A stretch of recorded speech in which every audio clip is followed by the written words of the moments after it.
Thank you for staying with DayBreak. This is a show that gives the young people a chance to speak about matters affecting them directly. We're speaking about the education that we want, and also we're asking the fundamental question, is SHA really working? Those are the two topics that we're talking about now. My guests are still with me here, sitting from the upper deck. They are Victor Kiprono, the CEO, Zero Barefoot Campaign.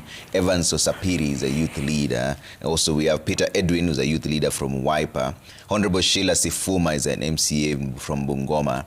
And as well as Linus Okite, an economist, public policy expert as well. We're still waiting for Honorable Wanjiku Muturi, who's an MCA from Kiambu. As you know, if she comes in, we'll drop her into the conversation. If not, we'll accept her apologies. All right, so we're talking about the education that we want. And Victor, what do you recommend going forward? Now, we are here now. So it's a situation where, yes, the new CIS curriculum has started. People are saying there's a lot of confusion. Learners still have to learn. Time is not waiting for anybody. Sifuma here says that just abolish all these bursaries and amalgamate them into one kitty and ensure education is free for everyone. What do you recommend? I think the wheels of amalgamation of all these funds have started. And there is a national conversation of trying to amalgamate all these funds. I was just checking the current status of this. And actually there is a bill in Parliament to try and push this from pressure groups, to try and amalgamate all these bursaries. You know, in Kenya there are 4 levels. There are the bursaries, there is the governor's kitty, there is the NGAF, and there is actually there is another presidential bursary. There is another presidential kitty for bursaries. So there are 4 levels. And the proposal was seeking that when you put all these things in one kitty, you will raise close to 106 billion to fund education, which can entirely be free. And the conversation is starting to build up. You can hear my sister here talking about the same. You can hear the young panelists talking about the same. The conversation have started, and this is coming from the people, because the people feel like this bursaries is bringing about the issues of duplication. There is a lot of duplication, and there is a lot of administrative cost that goes to all these bursaries. Because you understand, if you go to any bursary office, there is administrative cost, there is overhead cost, and these costs are making this bursary thing to be very expensive. And if you can merge the kitty, then it can be cheap and you can make education entirely free. But what is the problem? Actually, the elephant in the room is leadership and political goodwill. Actually, the major issue is the political goodwill, whereby you find members of parliament are using this as a tool for their development and for their politics, where you want to go to a constituency and give people bursary, award loyalist, and give your people a tokenism. And education for the far long time has been tokenism, because you find that a needy case, for example, in Nyakach village, where you find a really needy case, a student is not getting that bursary. But you will find there is someone who is well connected in the political circle, getting a bursary from the governor, getting it from GAF, and getting it from the MCA, and getting it from the member of parliament. Well, they don't even deserve it. Well, they don't even deserve. Where are you living now, the needy one? Perhaps in Kenya, who doesn't have political connection. And it is the reality of our politics. There is a lot of local politics. You know, if we are the chairman of a cattle dip in a village, you tend to have a greater voice than a Mama Mboga in a center who doesn't have a voice politically. And you find that it is leaving a lot of people outside. But the thing is, we come back now to the political goodwill. Do we really have the political goodwill to be able to push this agenda forward? And most of the members of parliament, you remember there was a case in court where our courts actually declared NGCDF unconstitutional. And members of parliament... come to an end in June. Yes, in June. And members of parliament quickly regrouped to push for an amendment bill to entrench this in the constitution. Where is it leaving now, the amalgamation bill? Because if they entrench NGCDF in the constitution, it becomes constitutional. Then it means then you cannot be able now to amend the amalgamation bill, because that is what they will quickly do and quickly fix, so that you prevent the amalgamation. So the real issue is now calling maybe the head of state, the president, now to crack the whip and call members of parliament, because he has the huge following of members of parliament. Perhaps make it a national conversation, make it a national agenda.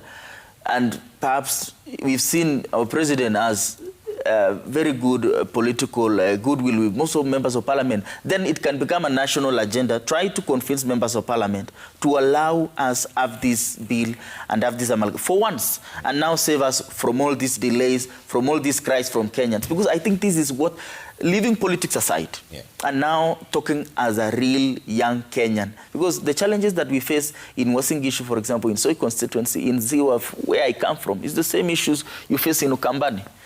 You know, challenges are there, and these are issues that are cross-cutting everybody. So it is a national conversation, and we are calling the head of state to now crack the whip on education and try and push this agenda forward. Okay. Osapiri, you had mentioned the politicization of education. So what do you recommend going forward? Because that's a very difficult area to fix. Because you mentioned that the problem with education is just politicization of the whole system. How do you fix that? Thank you, Trevor. First and foremost, every learner deserves an equal opportunity to access education in this country, because we are simply preparing them for the future. So I'll first of all touch on the issue of the bursaries, as Mheshimiwa Sheila Sifuma mentioned. Let us centralize all those funds into one kitty so that these students get an opportunity to have access to education that is free, without bias, because if you have a politician dishing out these bursaries, he'll only favor the people who voted for him. And you know, there are very many people who come campaigning. So if I support candidate B and he loses the election, and I have a student in Form 1 or university, he or she will never access that bursary. So the best thing is let the government enact laws, let us have proper frameworks that deals with the education system. By doing that, let us see that we have an independent education body that strictly deals with the education systems.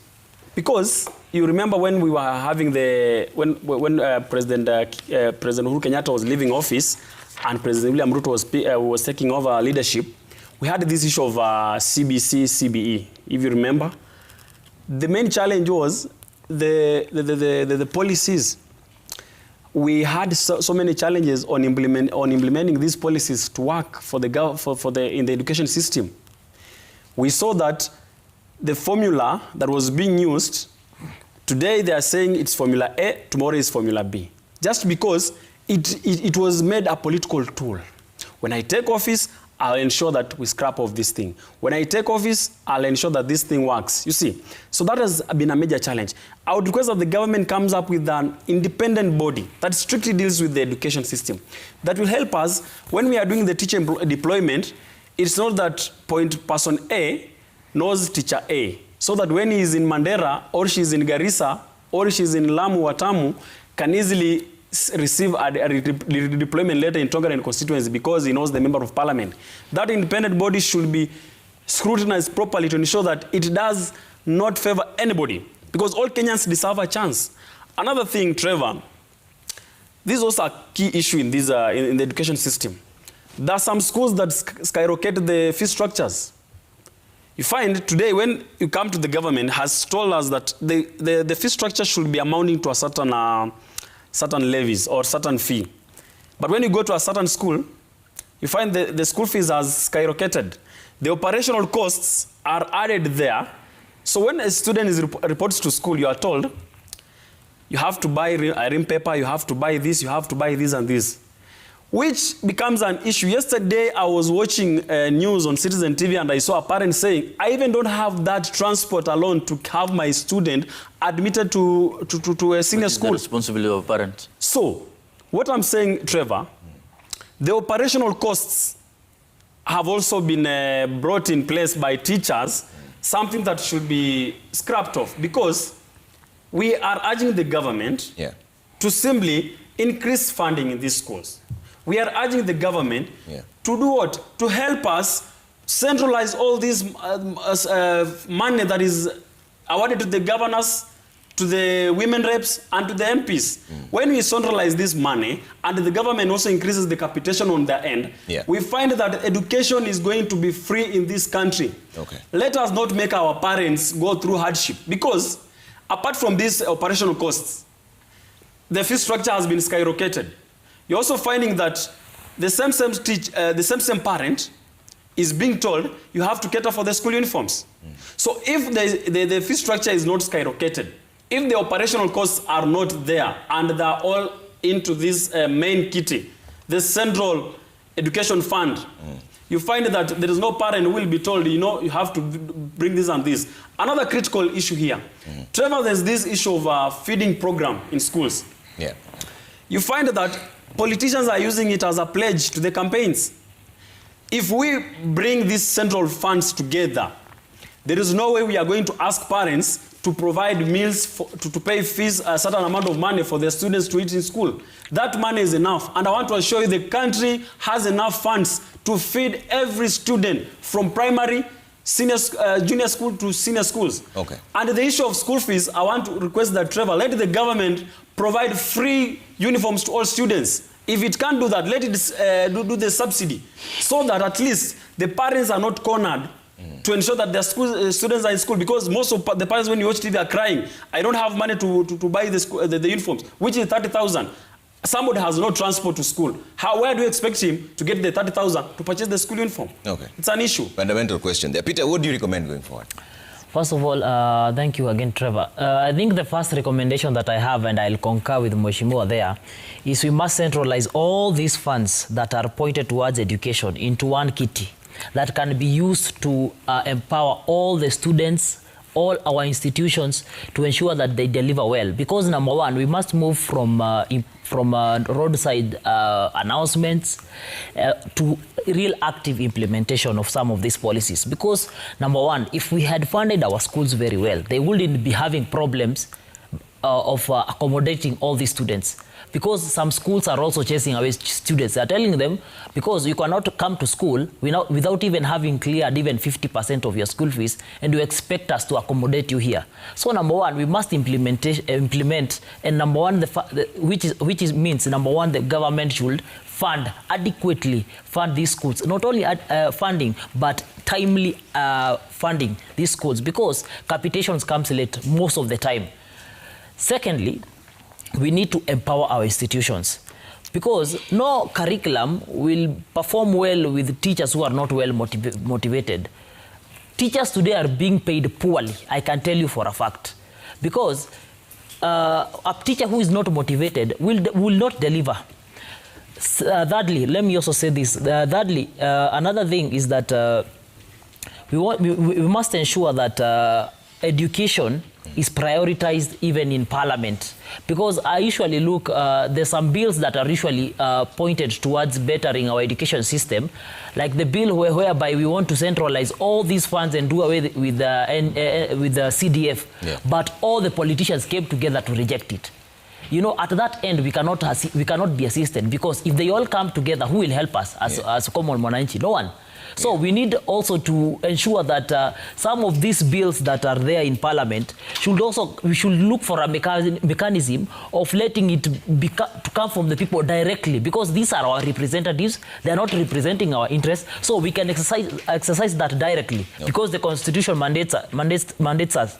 So the fourth point is that we need to stop politicizing this whole education thing, because as my colleague here was saying, an MP will reward his loyalists and will sideline people who are not supporting him or her. What does that leave for a child who has been sent? For example, I know of a case of a student from Kiambu County, I'm from the Town constituency, who has been sent to a school in Taita Taveta, a day school. Now, where will that parent get capitation for school fees, to prepare for the school fees? We have seen here some do not even have a fare, because that's a real issue. People outside here also have a lot of problems, because one, they do not have jobs. The government was to deliver jobs. You know, it's also a structural problem, as I had said. It's a leadership problem. There's no job. This same parent who does not have a job is expected to look for fare, does not have an income. Also, this same parent needs to pay for school fees. He or she cannot deliver on that also. It's also supposed to deliver on providing your school uniform. So, also poor leadership right from the executive, which is led by the presidency itself, is also failing us. So I will sum it up by saying we have got poor leadership in our country. And as a member of the Wiper Party, you know, I'm not saying this because I'm a member of also the Wiper Party, but we are saying that this regime also needs to go, because it has killed and also it has downtrodden our ministries, right from education and also to our health sector. where we'll be heading. I'll also be sharing a lot on how our health sector has failed. So I think it's also, generally speaking, it's a leadership problem in our country. Okay, Sifuma, what do you recommend, Mheshimiwa? You know, when I heard my colleague from Wiper saying the president has failed, I was just smiling. Because, you know, their party leader is a former vice president. And, you know, once you're a leader in whatever capacity, even me, I will have to be held accountable. What did you do in the opportunity you were given? So maybe they can start by giving us a track record. Free education. A track record of what they did and what is sustainable up to now. And then now we can have that conversation. I think I had done my submissions a bit early, Trevor, but if I can just add, I am particularly proud of what the president is doing in how he is creating opportunities for people to actually make a decent living themselves. You see, when a parent cannot be able to afford school fees, we want to look at what is the root problem. Is it that they don't want to give school fees to their kids, or is it that they don't actually have money? Are they living below $1 a day? You know, for me, I will be big on sort the economy, because there are other places where, as much as government will make education free, who pays for the free? You know, for every free situation, someone has to pay for it. And if our economy cannot be able to sustain free, you know, that's a conversation we should be ready to have. And that's why things like affordable housing, when they happen, and those are channels for job creation. When we are seeing the Nyota program, young people are getting money to actually do businesses and to actually make sure that they are able to sustain their lives and to sustain their businesses and livelihood in the long run. Personally, I would feel like economy being sorted, what the president's agenda is big on, will actually also sort a lot of our education problem, our health problems, because as we've seen and my colleagues have mentioned, the challenge is uniform, is fair to the school. It is, you know, feeding the students. These are things a parent who has means can actually be able to do. So some things, yes, the government will do, because government's work is not to give free things. Government's responsibility is to create an enabling environment for its citizens to thrive. So we can't tell government, give free, give free, give free. But we need to tell government, make it easy for us, make the environment for business, for the economy, to be affordable for us to be able to afford these things you're telling us. I think a parent who's having a decent job will not complain about uniform. He will not complain about fare to a school. But someone who does not have any means, like in some areas, we have industries that have been failing. And that's why I also love the president, because you see, like I'll be biased to Bungoma again, the sugar industry supported a lot of families. Trevor, a lot of families. And right now, when the factory is back to grinding, we are seeing a bit of hope, because we know these people are not lazy. They actually work and they can make a decent income for themselves. If the amount, the price they sell the sugar at is a good price, if they get the right raw materials, that's why you see fertilizer being subsidized. If they can get the right market rates, you know, they can be able to afford these things. And you see, even before, parents used to have people used to have fundraising for bright, needy students. And there's something that you're losing with the bursaries. You know, bursaries are even given to students who get E's. Is it encouraging the education system in Kenya? Yeah, so it has to be a question of, are these bursaries just dished out to everyone, or should it be to students who are actually putting an effort? You know, as a member of county assembly, sometimes you get requests from parents, oh, help this kid here and there, and you really want to do these things. But sometimes you're limited because you don't have that, you know, that muscle to do it. But sometimes you look at the grades that you want to support, even if you have to look for your friends to help this particular case. The grades are not well. But I feel like it's because... That's a very slippery slope you're heading into. The leadership position. Do you think that there's this conversation that people keep having, and yes. I think even Peter's brought it up, yes. that it's a leadership failure, and you're in the leadership structure. Yes. When the Ministry of Education comes out and says that we somehow have discovered there's some money being sent to ghost schools, we are working on it, but the report is not out until now, so everybody's still waiting. Does that reflect a leadership failure, and does it come to the doorstep of the person who's leading the entire nation, or is it being unfair when people say that it's the head of state who the buck stops with? Thank you, Trevor. You know, leadership in all its forms is for you to, first of all, to do what the people actually elected you to do.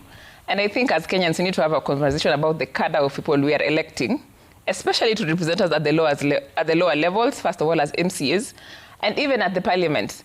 Because, you see, if your leader cannot be able to look for solutions for you as a people, your leader is not creative, there's nothing they can do out of the script that is there, then it's a very big challenge. And Trevor, to come to your question, when a challenge of leadership comes, we look at the whole component of leadership. There's the leaders, there's the oversight, there's the citizens. Is everyone playing their role right? It's a very tough conversation, but even citizens need to oversight their leaders. And we've seen before where citizens have actually gone out and questioned a few things, and change has actually happened. Sometimes if you leave your leaders without putting them on spot, then it's also a question of you as a citizen. Are you actively participating in the democratic process, in the leadership process of your country? And this is why sometimes I admire the president, because he has been under a lot of heat as a leader, but he doesn't budge. At any point, he emerges even better with every particular challenge. And it's because this pushing that Kenyans keep on pushing him, it's because they want him to give the best, not because maybe it's out of malice or hate. No, it's because they want to blame him for the failures. As a leader, yes, okay. Now, it will be two-faced, Trevor, because first of all, we will have to blame all players in the game, because if you can hold the president accountable, ask him hard questions about what he is responsible for. Are you doing that to your MP? Are you doing that to your governor? Are you doing that to your MCA? Because you see, most of these things are actually devolved. They're actually down there with us, So even if the president wants to be a Superman, he cannot be in the village in Mohoya, somewhere in Bungoma, trying to figure out what the problem of that particular person is.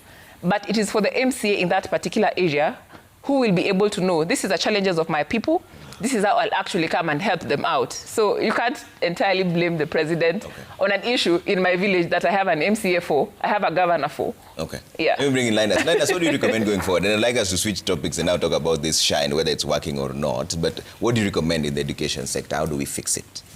Trevor, my recommendation in the education sector is that we need to follow the law. It's as simple as that. As it is? Yes. The law says clearly that the education should be free and compulsory. I mean, in fact, if you look at the wording or in the law, those are just the three words used. Free and compulsory. But if you look at what my fellow panelists are recommending, is that we need to have an amalgamation of all these bursaries. While they're right, we must also look at really, as a country, do we really also look at our budgetary allocations? Because if you look at the financial year, for example, 2025-2026, we have significant, in fact, the Ministry of Education is the one ministry that received the highest share, more than 700 billion, in terms of allocation. And if you look at the components, because they are the components of what that 700 billion should be, the junior secondary school had more than 30 billion, almost 30 billion, around 28 billion in terms of what it was allocated to. We had the secondary schools, which were also allocated the same, almost the same amount of money. We had the school feeding program, which my brother was talking about, was allocated almost 3 billion. So all these things already have been allocated within our budget. The question then is, do we as a country follow the law? Because the budget is a law, okay? But we have come to a country where we have a president who has then decided to throw away the law and begin making roadside declarations and even running the budget from his mouth. That is where the problem is. So if we could have a president who is able to then leave the structures to take place, so that if we budget for education and say TSC has been allocated 380-something billion, to be able to pay teachers and to recruit interns at the tune of 7-something billion, then we should be able to have that operating as it is in law. Secondly, there is a need for us to reorganize ourselves as a country to be able to also map out exactly what really is the problem of education is. Because then even if you listen to ourselves here in the panel, we are simply then also looking at the one element of education, which is just access. Because remember, even if the government was to make that particular education free, then we are only solving the problem of access, where all the kids would be able to go to school. But then the question then we should be able to also ask ourselves is in the question of, once they access the education, what kind of education are they accessing? Do they have the prerequisite infrastructure? Do they have the books? Which to some extent, if you look at even the amount of money that has gone to the books, we have a lot. And that's actually where the expenditure aspect of the education sector goes in the majority. But the government has also ignored very fundamental aspects of education. For example, the training of teachers. If you look at the curriculum, and even if you look at, Trevor, it is as sad as today, if you checked today in our universities, we have a CBE education system with completely different subjects from the 844, with completely different syllabus, and completely different pedagogy of teaching.